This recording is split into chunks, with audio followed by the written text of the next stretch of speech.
¿Cómo andan? Bueno, espero que estén bien. Eh, yo acá ando recuperándome y quería compartirles un tema para que trabajen en clase, para que les quede el video teórico, la presentación y que puedan después trabajarlo ustedes, que es el tema de máquinas de estado finito o Finite State Machine.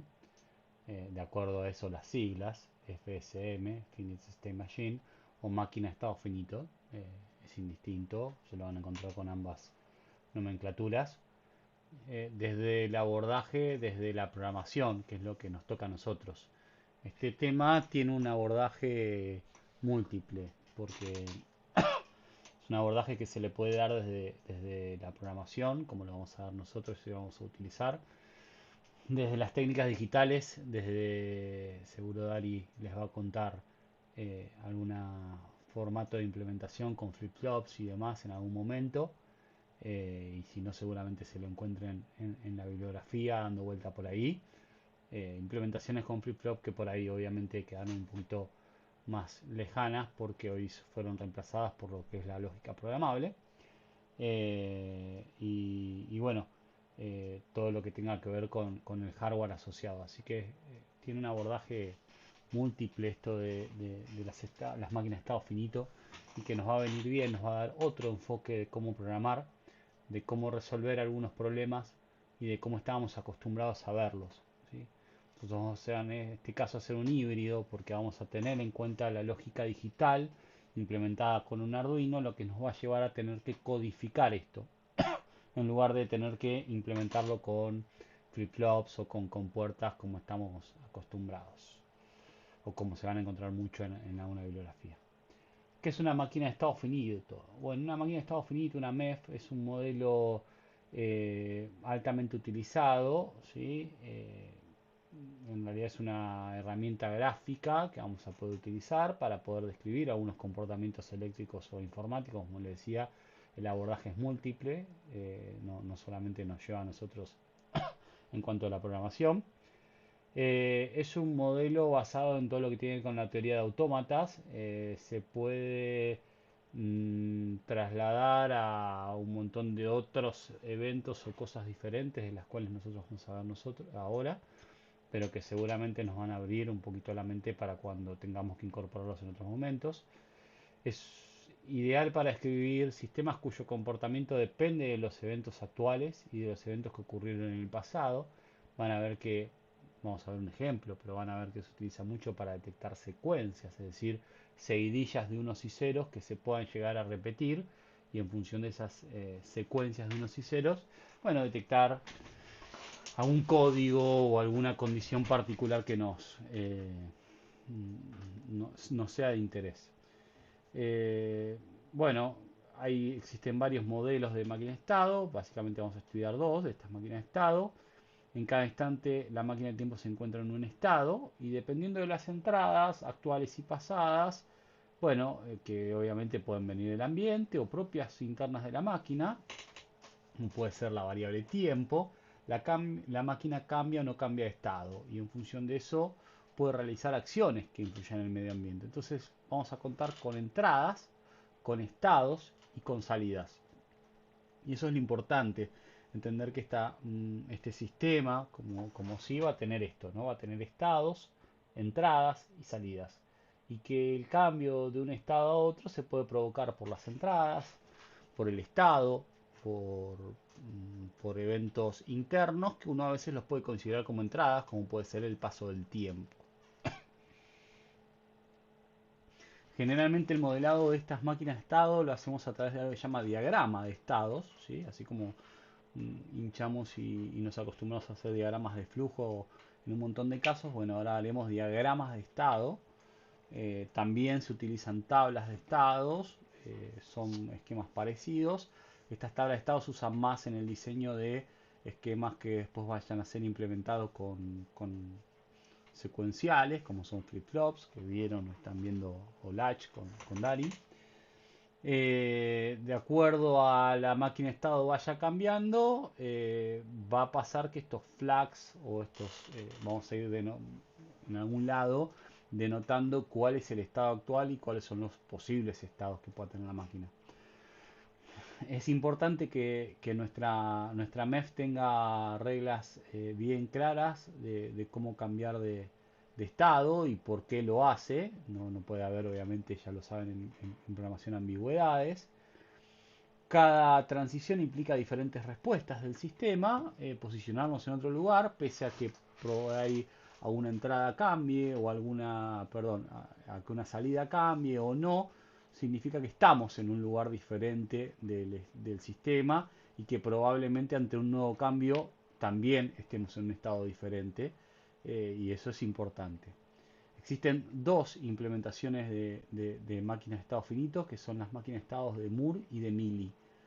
Nosotros vamos a hacer una pequeña introducción teórica, como para conocer que existen estas dos máquinas de estado. Después, bueno, por ahí manejemos un poco más libremente en qué máquina de estado trabajemos, si hasta hagamos a veces algún híbrido y no seamos tan estrictos en el lenguaje, pero sepamos que existen estas dos máquinas de estados finitos, la máquina de Moore y la máquina de Mealy. Una máquina de Moore, la salida del sistema, ¿sí? Es decir, alguna variable que nosotros consideremos como salida, no sé, supongamos detectar la secuencia, ¿sí? Detectar que hubo una secuencia tal, será que esté en estado en 1 cuando se detecte y esté en 0 cuando no, depende solamente del estado actual. ¿Sí? El sistema depende de en qué estado estoy. Si estoy en tal estado, estaré con una salida en 0 o estaré con una salida en 1, si es que tengo una única salida o varias salidas. El siguiente estado depende de la entrada y del estado actual, ¿sí? El siguiente estado depende de dónde estoy hoy y de cómo son las variables que vayan interviniendo, que vayan teniéndose en cuenta y vayan cambiando y modificándose. Puede haber múltiples estados con la misma salida, ¿sí? No tiene por qué haber un estado con una salida. Si tengo una salida que puede estar en 1 o en 0, no voy a tener dos estados, puedo tener múltiples estados y haber estados que reflejen la misma salida sin ningún problema, pero cada uno de los estados es un estado diferente, ¿sí? O sea, no importa que tenga la misma salida, porque también lo que va a importar es el recorrido, ¿sí? Es el recorrido que se va atravesando a través de la máquina de estado. La máquina de Mealy, la salida depende del estado actual y la entrada, ¿sí? El siguiente estado depende de la entrada y del estado actual. Fíjense, no, esto que depende de la entrada frente a la de Moore, que solamente dependía del estado actual. Ahora dependemos de la salida del estado actual y la entrada. Eso a veces hace que la máquina de Mealy tenga algunos estados menos, dependiendo el caso. No es algo taxativo y que siempre pase, pero puede pasar. El siguiente estado depende de la entrada y el estado actual.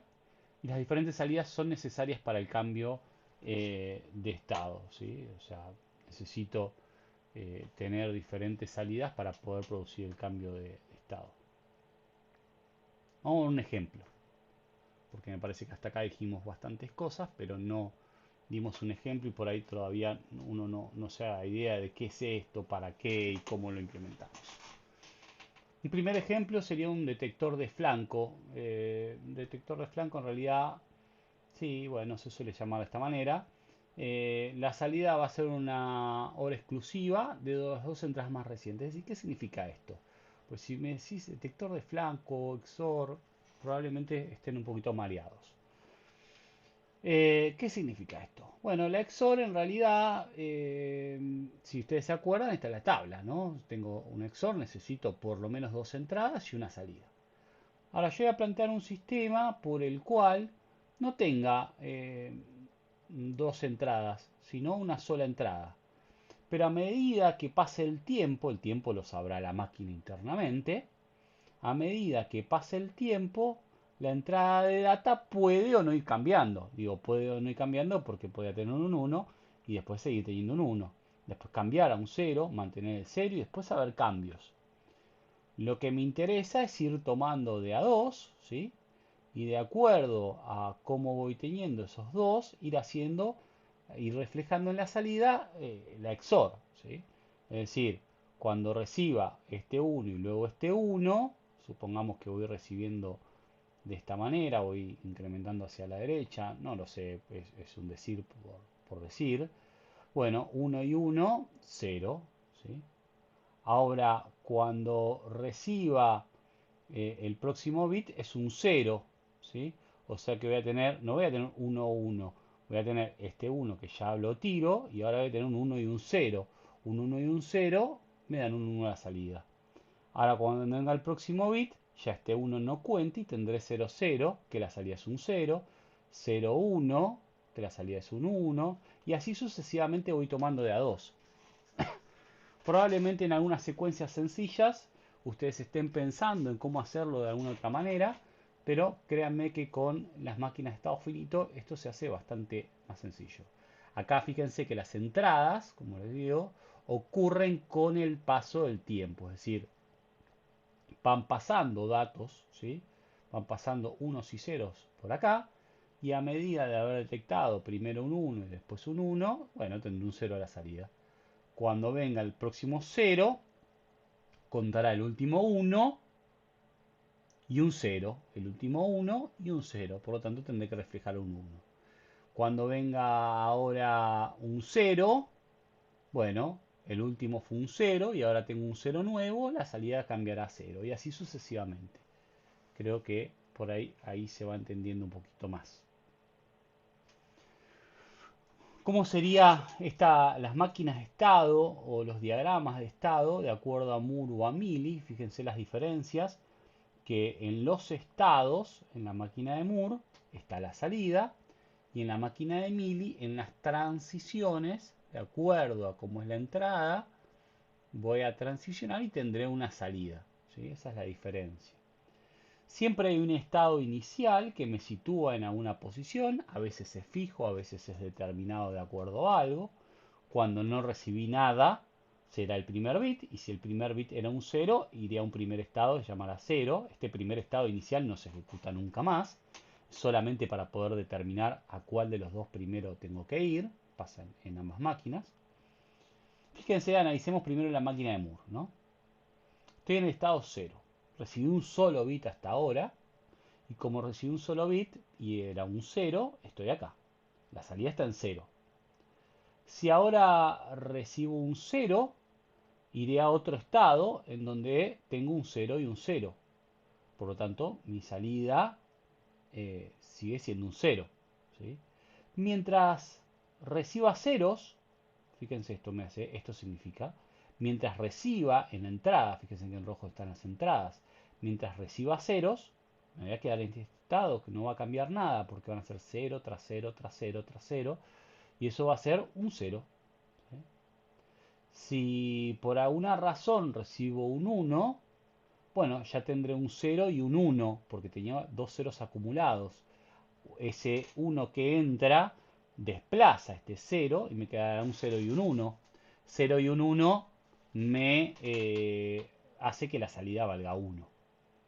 Si al principio hubiera recibido un primer 0 y recibía un 1, iba directamente a este estado donde había recibido 0 y ahora un 1, 0, 1. Si estoy en 0, 1 y ahora recibo un 1, este 0 se va y paso al estado 1, 1. 1, 1, la salida está en 0. Mientras reciba unos, igual que arriba, me centro siempre en dejar la salida en 0.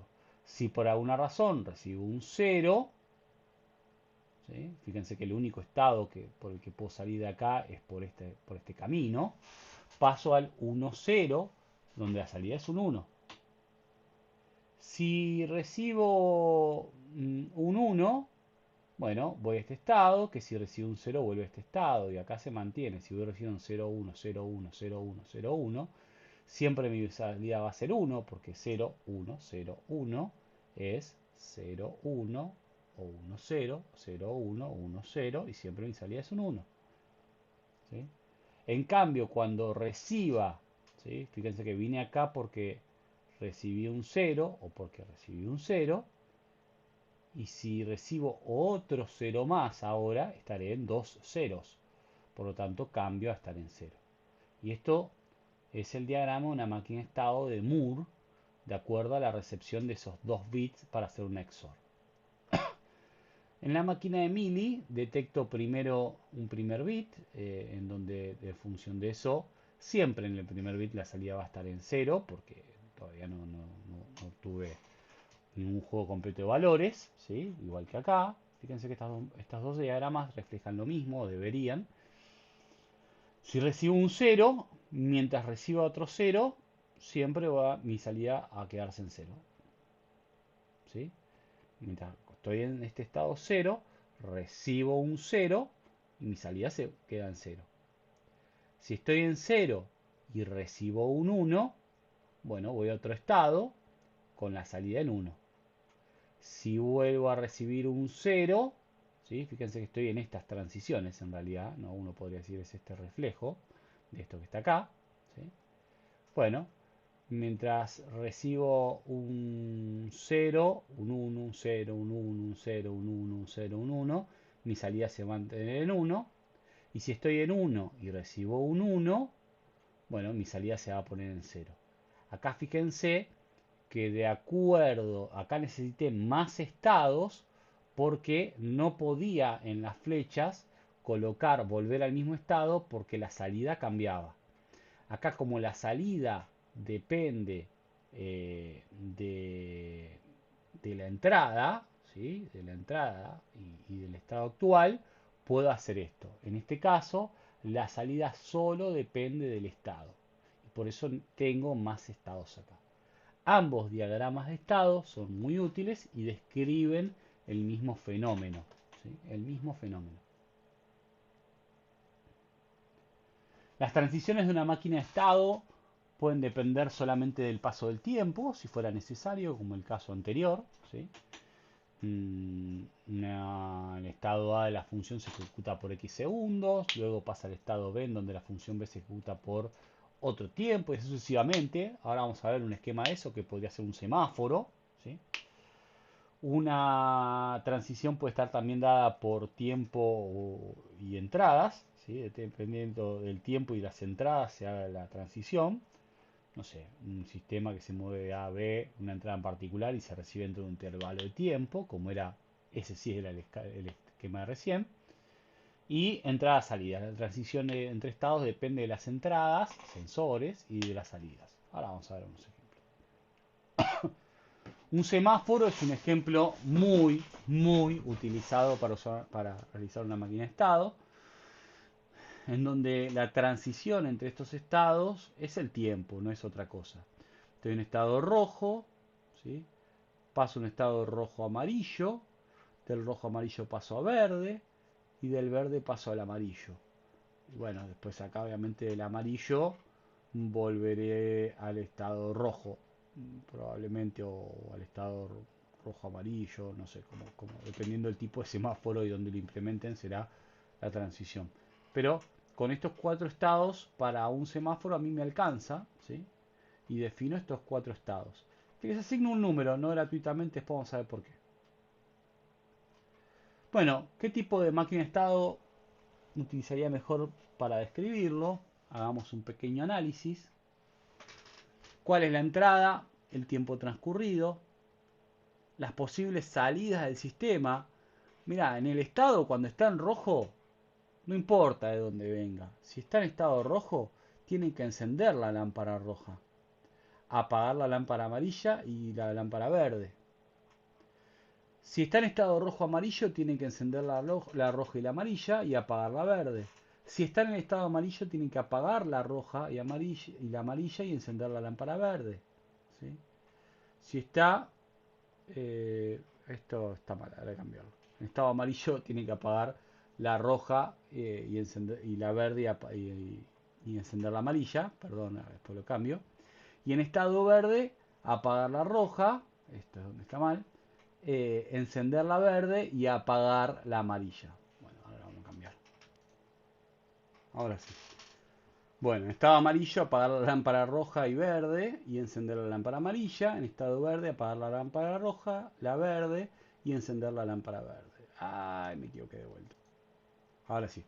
Apagar la roja, la amarilla y encender la lámpara verde. Ok, doble checa todo. Como ven, la salida depende del estado actual. Eso no depende de las entradas. Como no depende de las entradas, que es el tiempo transcurrido, la condición es de una máquina de Moore. ¿sí? Eso es lo que nos lo define. Los cambios de estado dependen del estado actual, de donde esté, y del tiempo transcurrido, o sea, de las entradas. Eso cumple con ambas, con Moore y Millie. Dado que cumple con ambas, pero en el estado, las salidas que dependen solamente del estado actual, bueno, máquina de Moore es un poquito mejor para hacerlo. Siempre tenemos un estado inicial que no lo vemos y se ejecuta una sola vez, que nos lleva al estado rojo. Decimos por default nuestro semáforo arranca en rojo, podría no serlo así. En este estado la salida es encender la lámpara, espero que esté bien esto, la lámpara roja, apagar la lámpara amarilla y la verde, ¿sí? Pasan 20 segundos, pasa al estado rojo amarillo, donde hace esto, pasan 5 segundos, pasa al estado verde, se queda en estado verde, cuando pasan 30 segundos va al estado amarillo y cuando pasan 5 segundos vuelve al estado rojo. Y así esto se queda indefinidamente cambiando de uno a otro. ¿Sí? Las entradas es el tiempo, las salidas son los estados de los LED o las lámparas a encender y tenemos 4 estados para definirlo. ¿Sí? Fíjense que está dentro del estado la salida y no está con una barrita puesta al lado de la entrada. ¿Sí? ¿Cómo implementamos esto en C? ¿Qué es lo que nos lleva a nosotros? Bueno, podríamos no hacer esto y hacerlo con define, pero está muy bueno hacer un typedef, ¿sí? Typedef, un enum. Enum, acuérdense que lo que nos va a hacer que estado inicial valga 0, estado 1, 1, 2 y así sucesivamente hasta n. ¿Sí? Vamos a esto instanciarlo en una variable del tipo typedef de este enum, ¿sí? Es un nuevo tipo de estado, se llama estado de la MEF.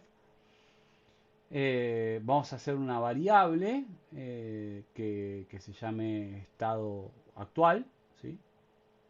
Y tenemos algunas funciones. Acá proponemos algunas, después podemos proponer otras, que es inicializar la máquina de estado finito. Acuérdense que siempre hay que inicializarlo. Este punto indica eso.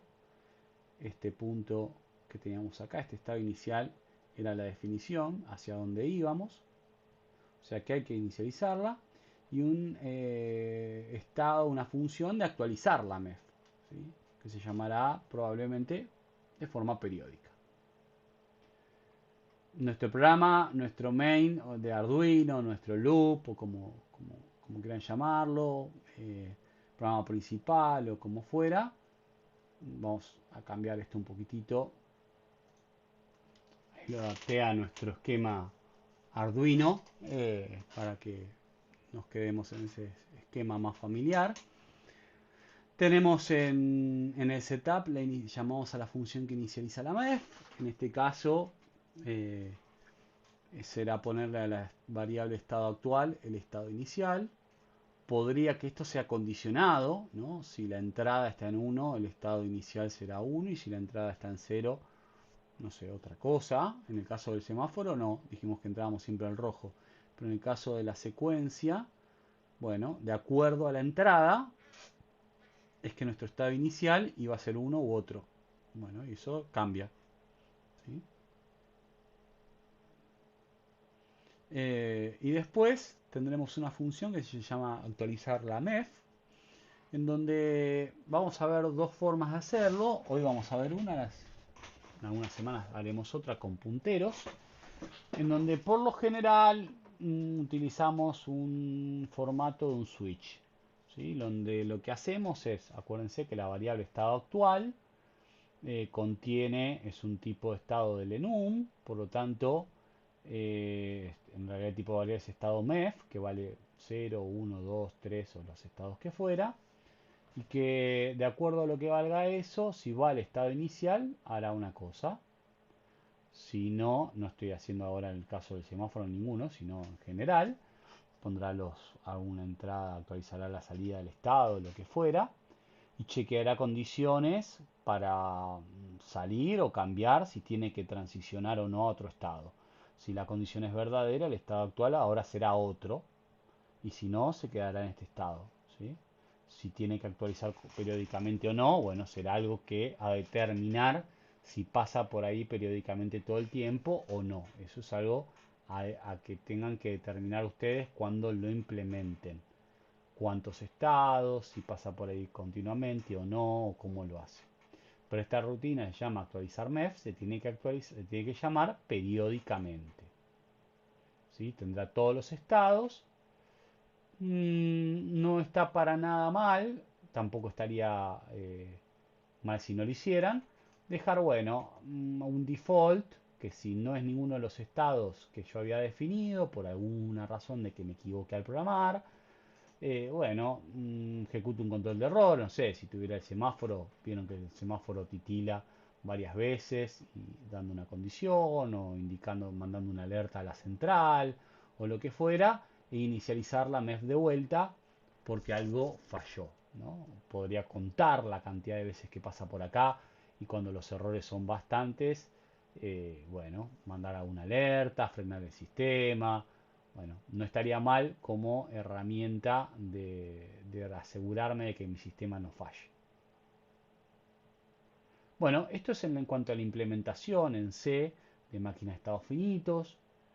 Vamos a ver ahora un temita que ya deben conocer bastante y vamos a tratar de implementarlo con una máquina de estados finitos, o que en realidad que ustedes lo vayan a tener que implementar con una máquina de estados finitos.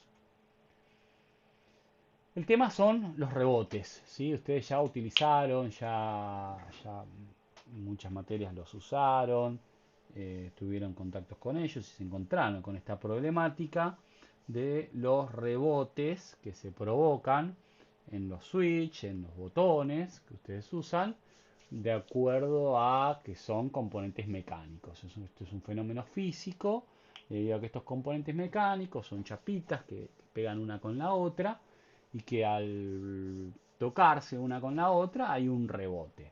Bueno, ese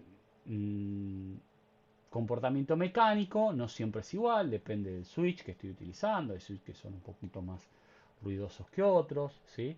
Pero hay que tener cuidado y que requiere especial cuidado en las entradas del microcontrolador, porque eso puede provocar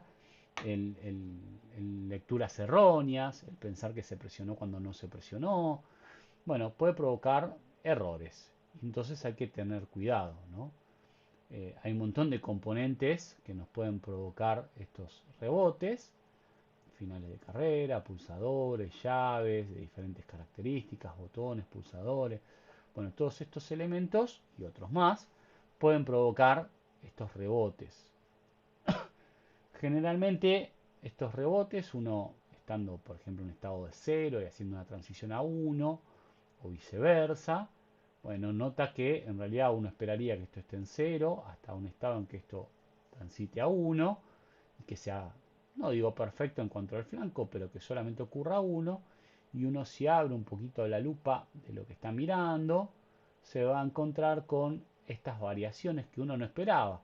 Si alguien ve esto, diría, che, pero acá alguien presionó y soltó el pulsador un montón de veces. Y en realidad esto está más asociado a que el botón se presionó y se soltó una sola vez. ¿Cuáles son los métodos para hacer antirrebote o los métodos anti-debouncing o debouncing, mejor dicho? Bueno, por hardware y por software.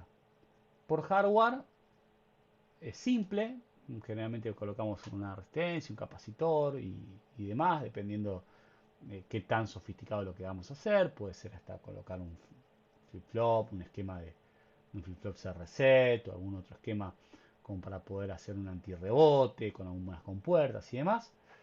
Pero, digamos, necesito colocarlo por cada una de las entradas. Depende de la cantidad de entradas.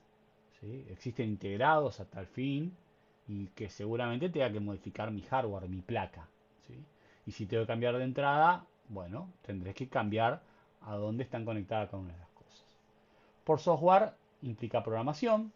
Eso hace que sea económico, rápido, que pueda cambiar, independiente de la cantidad de entradas, que si cambio las entradas no sea dependiente, y eso está bueno, ¿sí? Eso está bastante bueno.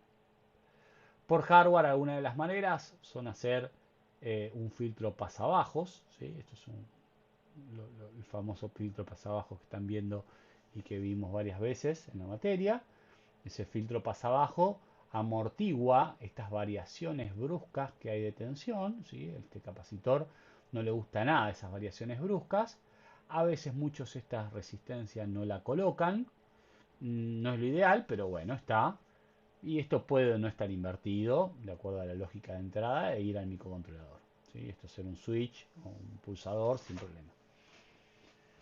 Existen otras, como utilizar flip-flops, antirrebote con latch y demás, pero son todavía más engorrosas en cuanto a lo que hay que disponer y colocar, ¿no? Acá es sencillo, es una resistencia y un capacitor.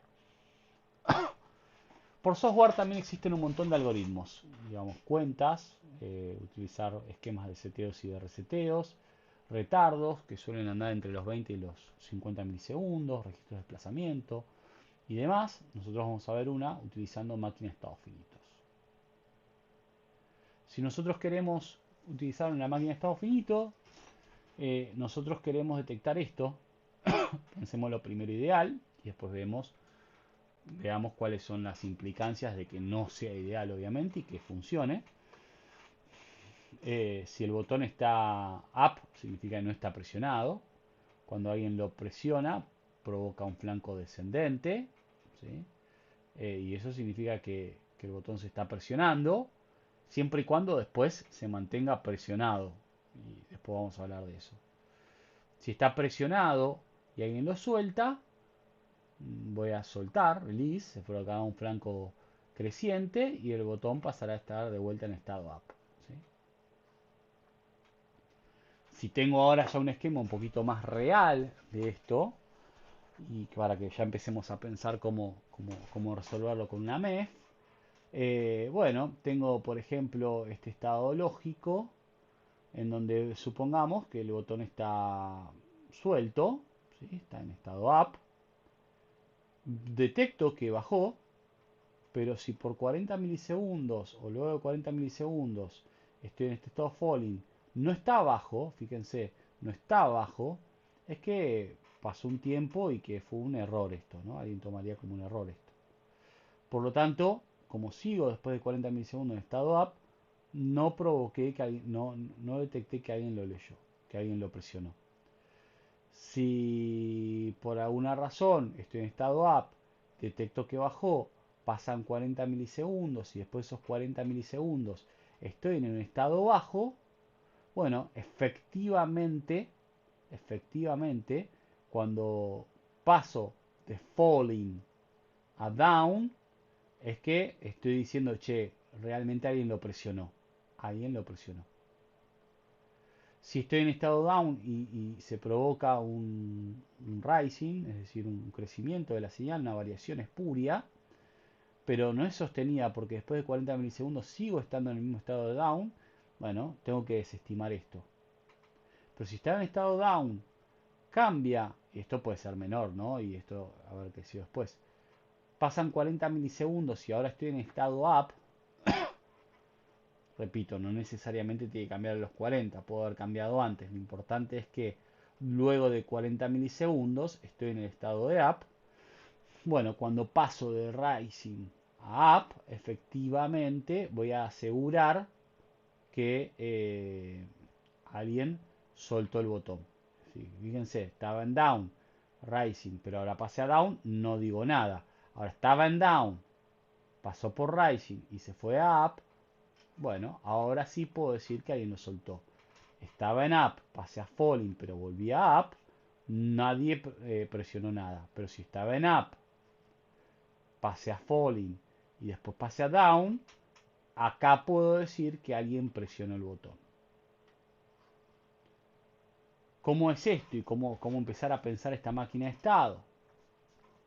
Bueno, eh, condición de transición. Si estoy en el estado up, ¿sí? Que supongamos que será nuestro estado inicial, podría no serlo, y presiono el pulsador, paso al estado falling. ¿Sí? O sea, si estoy en estado up y presiono el pulsador, paso al estado falling. O sea, la condición de la transición del estado que ya vimos, ¿no? ¿Cuántos estados necesito? El estado up, estado falling, rising y down. ¿Cómo transiciono? Si estoy en estado up y alguien aprieta el pulsador, voy al estado falling. Si estoy en estado falling, ¿sí? Cuando llego, espero 40 milisegundos, vuelvo a leer el pulsador y si realmente ahora está presionado, voy al estado down y llamo a la función que se llama botón press, no sé, botón presionado. Si no estaba presionado, es decir, si estaba en estado alto, vuelvo al estado de up y no ejecuto o no llamo nunca la función button press. Si está en estado down y suelta el botón, pasa a estado rising. Si está en estado rising, espera 40 milisegundos, vuelve a leer y si realmente estaba liberado, pasa al estado up y llama a la función, un evento, se suele llamar esto, button release o button release. Si no, no estaba liberado, vuelvo a down porque fue una falsa alarma. Que fue un poco lo que describimos acá. Este esquema que no está completo y que van a tener que ustedes completar en función de todo lo que fuimos poniendo acá, de entradas, salidas y de tiempos, es un poco lo que marca lo que es la máquina de estado para un antirrebote. ¿Qué tenemos que hacer? Bueno, implementar una máquina de estado antirrebote que permita leer un pulsador con un Arduino o cualquier micro que tengan por ahí dando vuelta y que quieran usar, puede ser un SP32 o lo que quieran, y generar acciones o eventos ante un flanco descendente o ascendente de acuerdo con el siguiente diagrama que vimos. El estado inicial de la MEF debe ser button up, ¿sí? Debe implementar las siguientes funciones que le damos los prototipos, la inicialización, update, ¿sí? Cuando el botón se presiona, debe invertir el estado de un LED y si se suelta, debe invertir el estado de otro LED. Esto es indistinto, pueden cambiarlo, siéntanse libres de hacerlo, de cambiar, de hacerlo otra cosa, no hay ningún problema. El tiempo del antirrebote debe ser de 40 milisegundos con un retardo no bloqueante. Y ahora vamos a hablar un poquito de eso. La función debounce FCM update debe llamarse periódicamente. Acuérdense eso que aparecía en el loop continuamente. Y bueno, acá le damos un esquemita de los estados, una ayudita de cómo definirlos con el enum. ¿Qué es esto de retardo no bloqueante? Bueno, en Arduino ustedes conocen, vamos a poner acá y acá arriba, la forma de hacer una demora, ¿no? Yo quiero hacer una demora de un segundo. Bueno, lo que ustedes están acostumbrados es en donde quieren la demora, ponen delay, demora y listo, ¿no? Digamos, ponen eso ahí. Y su código funciona sin ningún lugar a duda, anda joya. Pero ¿qué pasa? Mi programa, cuando llega acá, se muere en esto, pasa un segundo y después sigue. Existen otras funciones dentro de Arduino. Es bloqueante eso. ¿Por qué es bloqueante? Porque no deja que pase otra cosa. Existen otras rutinas dentro de Arduino, como la que se llama milis. ¿Milis qué hace? Milis lo que nos da es un valor, que es una unsigned long, de los milisegundos que pasaron desde que el Arduino se encendió. ¿Sí? Esto creo que da, alguno puede hacer la cuenta, da como 30, 50 días de cuenta sin que se vuelva a repetir, porque obviamente un unsigned log tiene una cuenta definida y finita. Nosotros podemos, mira, definir una variable del tipo unsigned long, que puede estar acá, como puede ser local, después charlamos eso, sin problema, en donde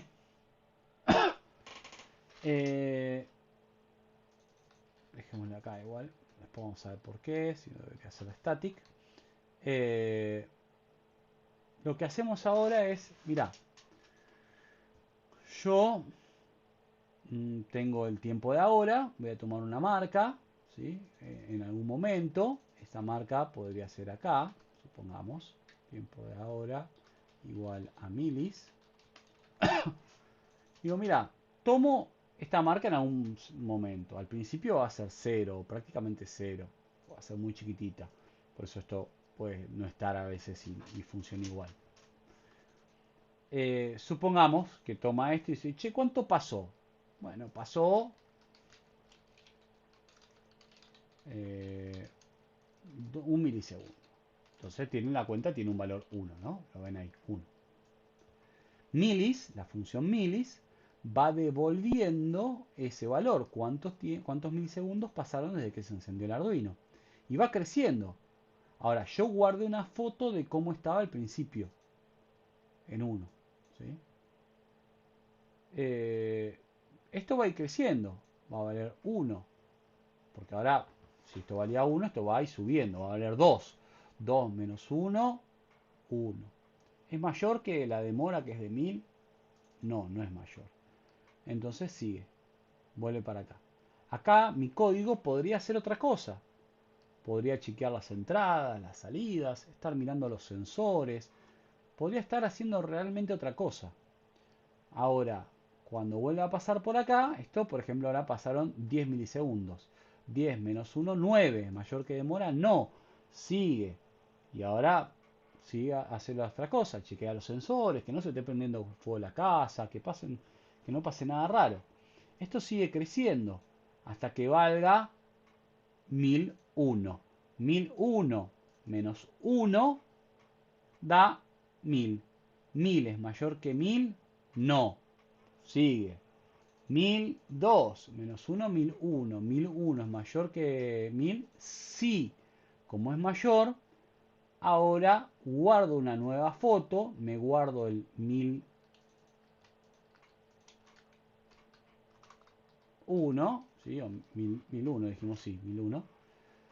Hago lo que sea. Por ejemplo, podría un hola, haría parpadear un LED o lo que fuera. ¿Sí? Podría hacer eso. Y sigo. Cuando vuelvo otra vez a milis, que sigue creciendo, ahora valdrá 1010 menos 1001, no es mayor que 1000, hasta que valga 2002. 2002 menos 1001 me va a dar 1001. 1001 es mayor que 1000, por lo tanto, puedo ejecutar esto. Es decir, que acá, esto que está acá adentro, se va a ejecutar una vez por segundo.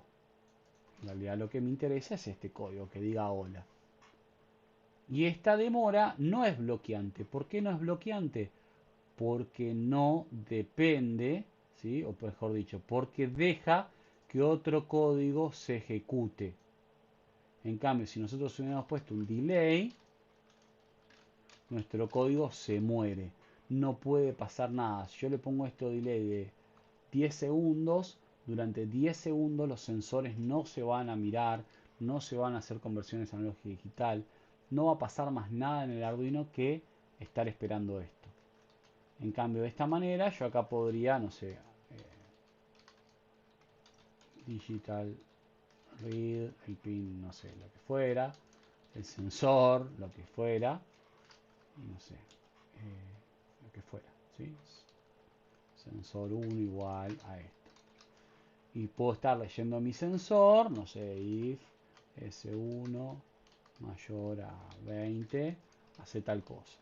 Fíjense que acá este código podría, no sé, digital write, no sé, LED, y será digital read, LED, negado. ¿Sí? No sé, esto sí, de esta manera. De esta manera, LED lo niega y pone ese estado en cosa. Lo cambia. Entonces, este programa, o podría ser un if, preguntar, hay un montón de formas. Este programa parpadea un LED una vez por segundo, pero a su vez todo el tiempo está chequeando que el sensor 1 no sea mayor que 20. No sé, porque es la temperatura y quiero activar la caldera, porque esto es un sistema delicado de frenos, por lo que fuera. Mi programa puede hacer otras cosas.